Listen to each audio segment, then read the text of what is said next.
வணக்கம். ஆகாஷவாணி.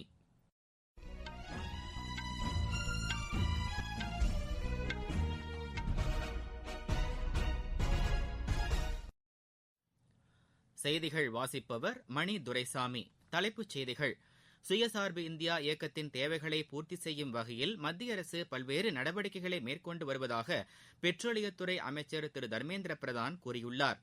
விவசாயிகளின் நலன்களை கருத்தில் கொண்டே வேளாண் சட்டங்கள் கொண்டுவரப்பட்டதாக மத்திய அமைச்சர் திரு ரவிசங்கர் பிரசாத் தெரிவித்துள்ளார். நாடு முழுவதும் கோவிட்-19 பாதிப்பினால் சிகிச்சை பெற்று வருவோரின் எண்ணிக்கை 3.04% குறைந்துள்ளது. தென் தமிழகத்திற்குட்பட்ட ஒருசில பகுதிகளில் அடுத்த 5 தினங்களுக்கு மிதமான மழை பெய்ய வாய்ப்பிருப்பதாக சென்னை வானிலை ஆய்வு மையம் தெரிவித்துள்ளது. ISL கால்பந்து போட்டியில் மும்பை அணி 2-0 என்ற கோல் கணக்கில் ஹைதராபாத் அணியை வென்றது. இனி விரிவான செய்திகள். சுயசார்பு இந்தியா இயக்கத்தின் தேவைகளை பூர்த்தி செய்யும் வகையில் நாட்டின் 8வது எண்ணெய் உற்பத்தி படுகையான வங்காள படுகையை மத்திய பெட்ரோலியத்துறை அமைச்சர் திரு தர்மேந்திர பிரதான் இன்று நாட்டிற்கு அர்ப்பணித்தார். இந்நிகழ்ச்சியில் பேசிய அவர், நாட்டின் எரிசக்தி பாதுகாப்பில் இந்த படுகை முக்கிய பங்கு வகிக்கும் என்று கூறினார். இதன் மூலம் எண்ணெய் இறக்குமதியை குறைக்க முடியும் என்று அவர் நம்பிக்கை தெரிவித்தார். பல்வேறு விஞ்ஞானிகள் மற்றும் பொறியாளர்கள் மேற்கொண்ட தீவிர முயற்சிகளுக்கு வெற்றி கிடைத்திருப்பதாக அமைச்சர் பாராட்டு தெரிவித்துள்ளார். விவசாயிகளின் வருமானத்தை 2 மடங்காக அதிகரிக்க வேண்டும் என்ற நோக்கில் வேளாண் சட்டங்கள் கொண்டுவரப்பட்டிருப்பதாக மத்திய அமைச்சர் திரு ரவிசங்கர் பிரசாத் கூறியுள்ளார். சமூக வலைதளத்தில் இக்கருத்தை பதிவு செய்துள்ள அவர், விவசாயிகளின் ஒளிமயமான எதிர்காலத்திற்கு இந்த சட்டங்கள் உதவிடும் என்று தெரிவித்துள்ளார். எதிர்க்கட்சிகள் திட்டமிட்டு தவறான தகவல்களை விவசாயிகளிடையே பரப்பி வருவதாகவும் திரு ரவிசங்கர் பிரசாத் குற்றம் சாட்டியுள்ளார். மத்திய அரசின் வேளாண் சட்டங்களுக்கு பெரும்பாலான விவசாயிகள் ஆதரவு அளித்திருப்பதாக நெடுஞ்சாலைத்துறை இணையமைச்சர் திரு VK சிங் கூறியுள்ளார். இன்று தஞ்சாவூரில் செய்தியாளர்களிடையே பேசிய அவர், இந்த சட்டம் காரணமாக குறைந்தபட்ச ஆதரவு விலை நடைமுறைக்கு எந்த பாதிப்பும் இல்லை என்று திட்டவட்டமாக தெரிவித்தார். விவசாயிகளின் நலன்களை கருத்தில் கொண்டே மத்திய அரசு இந்த சட்டங்களை கொண்டு வந்திருப்பதாக அவர் குறிப்பிட்டார். விவசாயிகள் பயன்பெறும் வகையில் மத்திய அரசு நிறைவேற்றிய பல்வேறு திட்டங்கள் குறித்து அமைச்சர் பட்டியலிட்டார். விவசாயிகளின் நண்பனாக மத்திய அரசு திகழ்கிறது என்றும் திரு VK சிங் தெரிவித்தார்.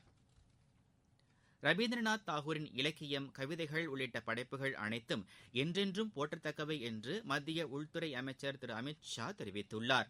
2 நாள் பயணமாக மேற்குவங்க மாநிலம் சென்றுள்ள அவர் இன்று சாந்தி நிகேதனில் உள்ள விஸ்வ பாரத் பல்கலைக்கழக துணைவேந்தரை சந்தித்து பேசினார்.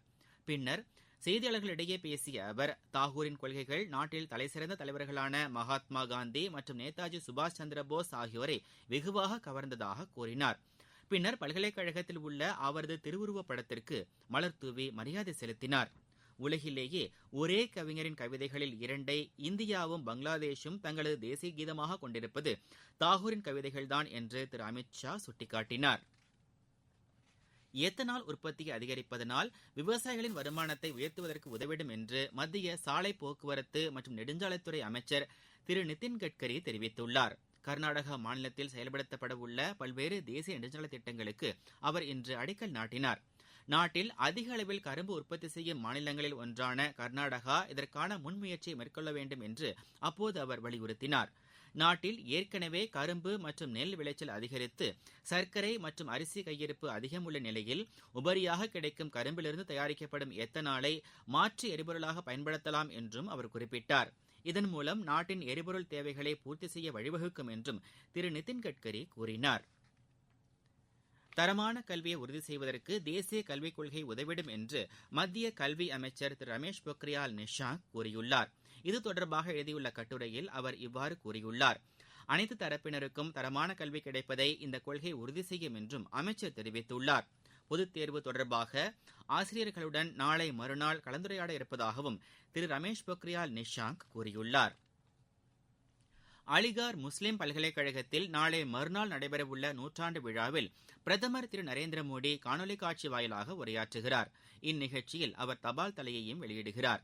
இவ்விழாவில் அப்பல்கலைக்கழகத்தின் வேந்தர் திரு சைதினா மஃபதல் சைஃபுதீன் மற்றும் மத்திய கல்வி அமைச்சர் திரு ரமேஷ் பொக்ரியால் நிஷாங்க் ஆகியோரும் பங்கேற்க உள்ளனர். தொழில் முதலீடுகளை பெறுவதற்காக மேற்கொள்ளப்படும் சீர்திருத்தங்கள் அடிப்படையில் கூடுதலாக 16,728 கோடி ரூபாய் அளவுக்கு கடனுதவி பெற தமிழகம் உட்பட 5 மாநிலங்களுக்கு மத்திய அரசு அனுமதி அளித்துள்ளது. இதில் தமிழகம் 4,813 கோடி ரூபாய் கூடுதல் கடன் பெற அனுமதி வழங்கப்பட்டுள்ளது. நீங்கள் கேட்டுக்கொண்டிருப்பது ஆகாஷவாணியின் செய்தி அறிக்கை.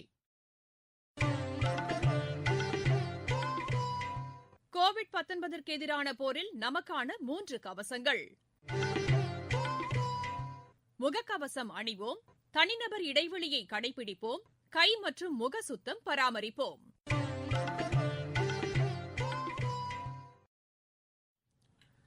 நாடு முழுவதும் கோவிட்-19னால் பாதிக்கப்பட்டு தற்போது சிகிச்சை பெற்று வருவோரின் எண்ணிக்கை 3.04% குறைந்துள்ளது என்று மத்திய அரசு கூறியுள்ளது.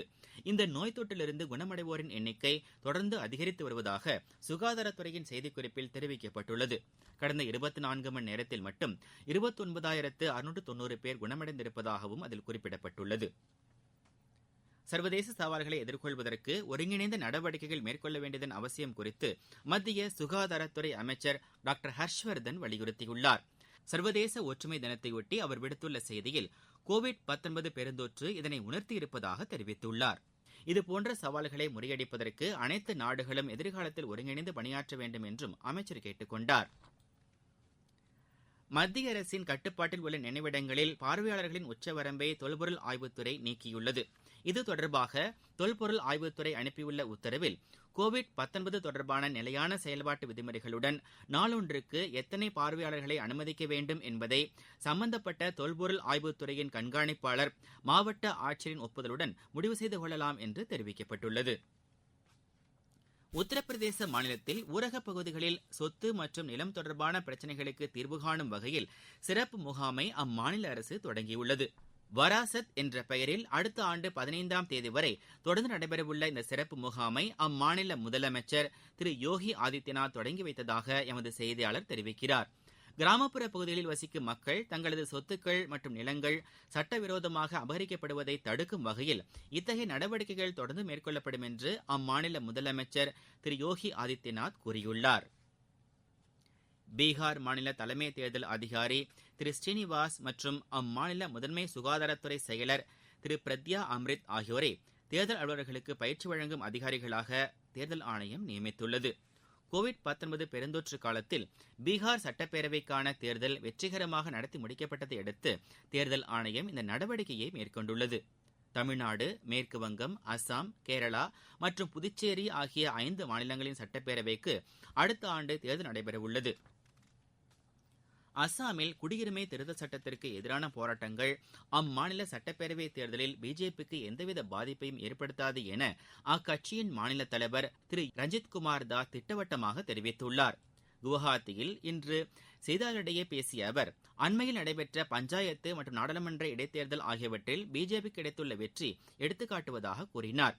மாநிலத்தில் சட்டவிரோதமாக குடியேறுபவர்களை பிஜேபி தலைமையிலான அரசு ஒருபோதும் அனுமதிக்காது என்றும் அவர் தெரிவித்தார். அஸ்ஸாம் மாநில சட்டப்பேரவைக்கான தேர்தல் அடுத்த ஆண்டு நடைபெறவுள்ளது குறிப்பிடத்தக்கது. தமிழக மீனவர்கள் 4 பேர் இலங்கை கடற்படையினரால் சிறைபிடிக்கப்பட்டுள்ளனர். புதுக்கோட்டை மாவட்டத்தைச் சேர்ந்த இந்த மீனவர்கள் எல்லை தாண்டி மீன்பிடித்ததாக கூறி இலங்கை கடற்படையினர் கைது செய்துள்ளனர்.